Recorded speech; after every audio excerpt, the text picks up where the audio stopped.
Hi everyone, welcome back at Charlotte from at Charlotte's House. Today I am leaving behind my wallpaper woes and I'm going to take you outside and we are going to tackle a couple of landscaping projects. Stay tuned.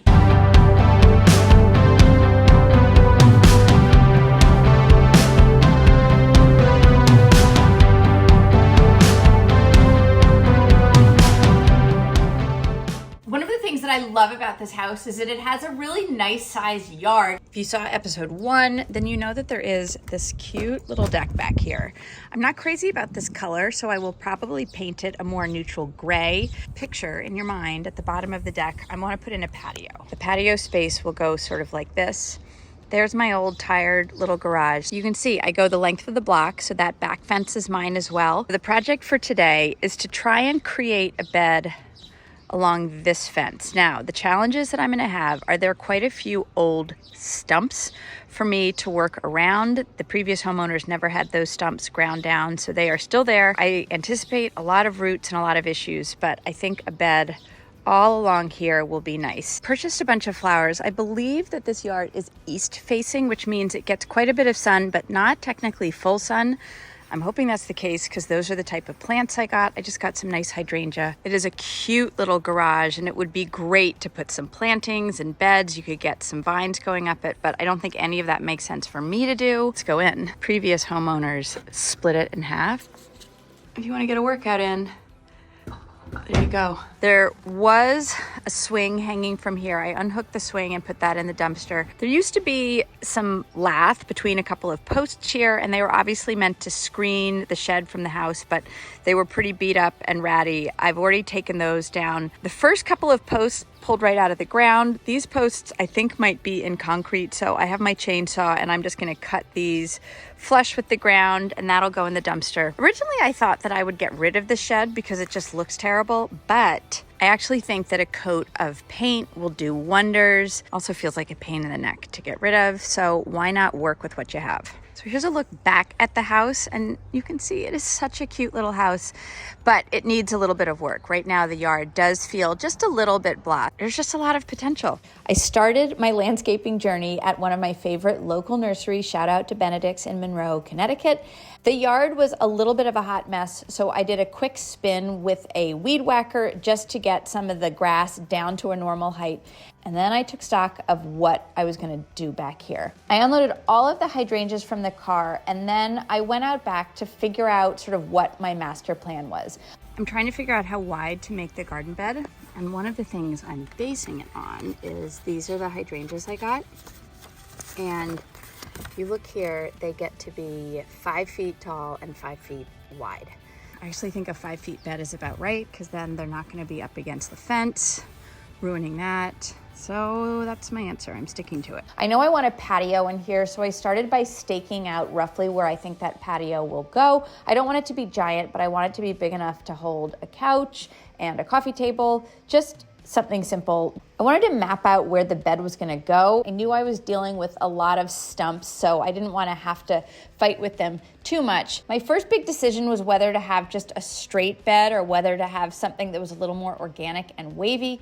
I opted for straight because not only was it easier for me to install, but this backyard is pretty simple, and I was worried that a wavy bed might look a little haphazard. For me, with my simple planting, I thought that a simple bed shape would make the most sense. I will preface this by saying that what I thought was going to be a really simple project for the day turned into a not so simple project that spanned a few different days. That is my tiller. I couldn't get it started, so I decided to take a break and head over to this area that I knew I needed to demo. I'm using my chainsaw and I'm just cutting off those posts flush with the ground. I will cover them with a little dirt. You'll never notice them.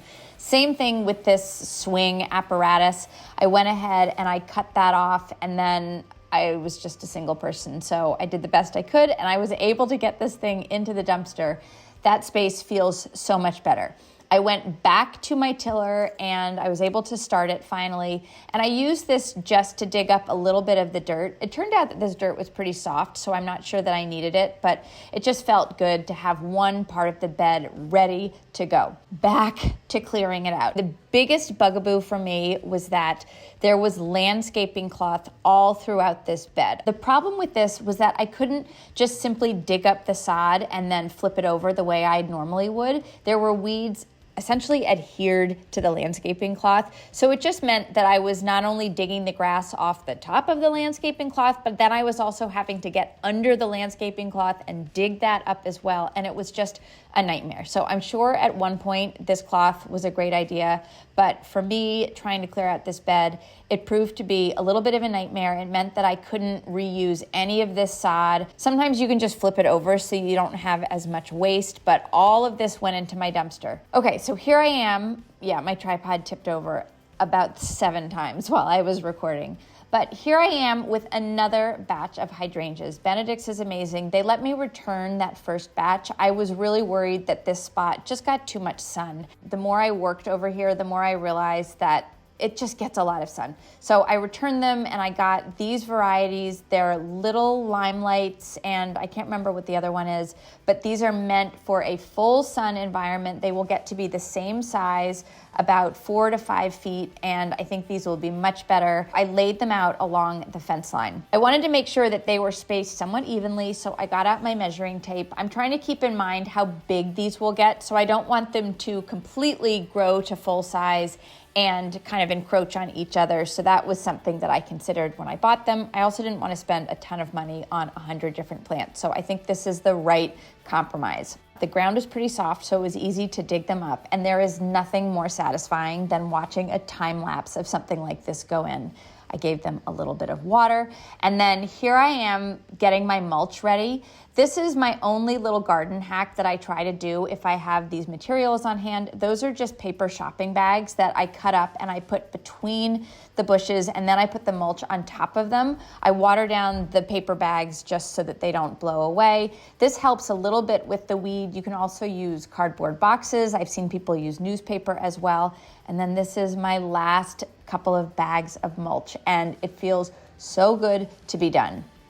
Although maybe I can do a little something with this bed here too. This is right up against the house. It just felt like a really simple place where I could put some things in. So that is salvia. It loves full sun. These will grow up and bloom most of the summer. So I did the same thing on this side. I put the paper bags down. I got them a little bit wet, and then I put some mulch on top.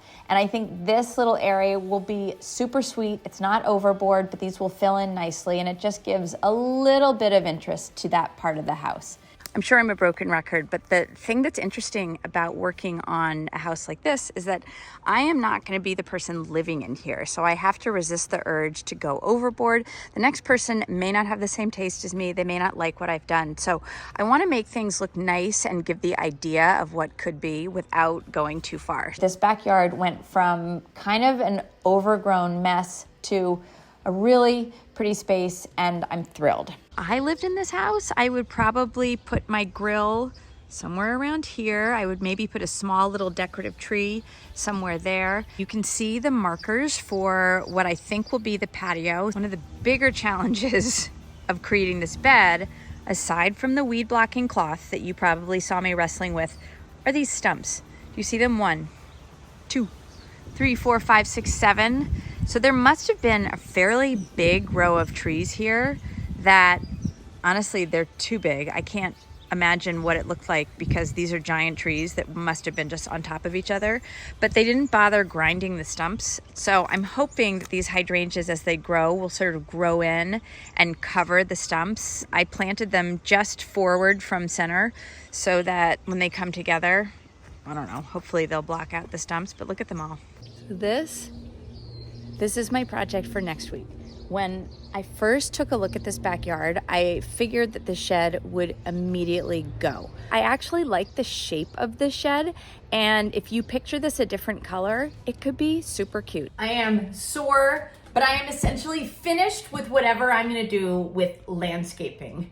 It feels so good to be done with at least one small part of this house makeover. I wanted to give the backyard just a little bit of love. The neighbors on either side of me have beautiful gardens, and this yard felt just a little bit flat, a little bit boring. And so I'm really happy that I was able to bring in one beautiful bed that will fill in, a smaller bed against the house that will fill in, and then of course when the patio goes in, that will be the biggest addition. One of the things that I've noticed about this house flip is that for me not to get overwhelmed, it has been really helpful to kind of bounce around just a little bit. I spent a few days really digging into wallpaper, and now it felt great to be in the backyard. Thinking a couple steps ahead to what needs to happen makes me feel like I'm not only being organized, but it just gets my brain off of the monotony that comes from stripping wallpaper or stripping wallpaper. Don't forget to subscribe so that you will get notified when I share follow-up episodes to this whole house flip series. If you haven't watched my previous episodes, you can go and check those out as well. I've talked a lot about wallpaper, I've talked about demo, I've talked a little bit about my overall vision for this house, and it's really fun. So thanks again. Have a great day, everyone.